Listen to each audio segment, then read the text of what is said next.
తాజా అంశాన్ని చూస్తున్నాం. కాకినాడ పోర్టు సెజ్ ఆక్రమణపై సిఐడి విచారణ జరిపిద్దామని ముఖ్యమంత్రి చంద్రబాబు అన్నారు. దీనికి సంబంధించి మరింత సమాచారం మా ప్రతినిధి కృష్ణ అడిగి తెలుసుకుందాం. కృష్ణ, చెప్పండి, కాకినాడ పోర్టు సెజ్ ఆక్రమణపై సీఎం చంద్రబాబు వ్యాఖ్యలకు సంబంధించిన వివరాలేంటి? వెంకటేష్, ఏదైతే రాష్ట్ర మంత్రివర్గ సమావేశం ముగిసిందో ఆ తర్వాత ఆ మంత్రులతో జరిగిన రాజకీయ అంశాల మీద చర్చలో ఒక కీలక అంశాలు చర్చకు వచ్చాయి. ఇందులో ప్రధానంగా ఈ పోర్టులు, అలాగే కాకినాడ సెజ్ వ్యవహారం, అలాగే కాకినాడ పోర్టులో జరుగుతున్న అక్రమ బియ్యం రవాణా అంశాలు చర్చకు వచ్చినట్లుగా తెలుస్తుంది.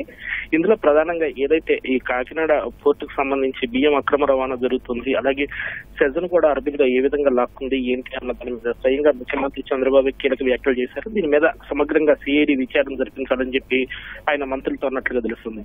అలాగే ఈ రాష్ట్రానికి ఉన్న సుదీర్ఘ తీర ప్రాంతం ఏదైతే ఉందో దాన్ని ఎలా సద్వినియోగం చేసుకోవాలి ఏంటి అన్న దాని మీద కూడా సీఎం కొన్ని సిఫార్సులు చేశారు. ఇందులో ప్రధానంగా గుజరాత్ తో పోలిస్తే ఆంధ్రప్రదేశ్ ఉన్న అవకాశాలను ఏ విధంగా సద్వినియోగం చేసుకోవాలి, ముఖ్యంగా దక్షిణ భారతదేశంలో ఉన్న ఈ సుదీర్ఘ తీర ప్రాంతంలో ఇటు షిప్ బిల్డింగ్ కానీ, అలాగే షిప్ రిపేరింగ్ కానీ, అలాగే జల రవాణాకు సంబంధించి కానీ, అలాగే షిప్ బ్రేకింగ్ కానీ ఈ అంశాలకు సంబంధించి అపార అవకాశాలు, పరిశ్రమల స్థాపనకు అపార అవకాశాలు ఉన్నాయని చెప్పి కూడా ఆయన ప్రస్తావించారు.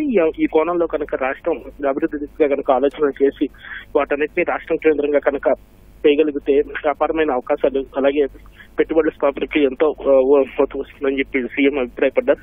అలాగే గతంలో ఏదైతే జల రవాణా జరిగేదో ఈ బకింగ్హామ్ కానీ, అట్లాగే వివిధ మార్గాల్లో జరిగే జల రవాణాకి సంబంధించి కూడా వాటిని కూడా సద్వినియోగం చేసుకుంటూ ఈ రవాణా ఖర్చు కూడా భారీగా తగ్గి అటు ఖర్చు కూడా బాగా తగ్గుతున్న అభిప్రాయం కూడా దీనిలో వ్యక్తమైంది. ప్రధానంగా ఏదైతే భూ అక్రమందారులు కానీ, అలాగే ఈ బియ్యం అదే మాఫియా కానీ ప్రభుత్వానికి సవాళ్లు విసురుతున్నాయో వాటన్నిటిని అరికట్టు తీరుతామని చెప్పి స్పష్టమైన హెచ్చరికలు అనేది సీఎం జారీ చేశారు. ఇప్పటికే ఏదైతే ఇసుక మాఫియా కానీ, అలాగే లిక్కర్ మాఫియా ఏ విధంగా అడ్డుకట్ట వేస్తూ వచ్చింది, ఇంకా చిన్న చిన్న సమస్యలు ఉన్నప్పటికీ వాటిని కూడా త్వరలోనే పూర్తిగా నియంత్రిస్తామని కూడా సీఎం ధీమా వ్యక్తం చేశారు. అదే కోణంలో ఇటు రేషన్ మాఫియాని కానీ, అలాగే ఇది రేషన్ మాఫియాతో పాటు ఈ భూ అక్రమదారులను కడక తప్పనిసరిగా కట్టడి చేస్తామని చెప్పి కూడా సీఎం స్పష్టమైన ఆదేశాలు జారీ చేశారు. అలాగే ఏదైతే ఈ నెల 12వ తేదీకి 6 నెలలు పూర్తవుతుందో ప్రభుత్వం ఏర్పడి దీనికి సంబంధించి మంత్రులు సెల్ఫ్ అప్రైజల్స్ కింద ఏం పనులు చేస్తారు ఏంటి అన్న దాని మీద నివేదికలు ఇవ్వాలని చెప్పి కూడా సూచించారు. వాటి ఆధారంగా మరికొన్ని సిఫార్సులు తాను చేస్తానని కూడా సీఎం వారికి దిశానిర్దేశం చేయడం జరిగింది. ధన్యవాదాలు కృష్ణ.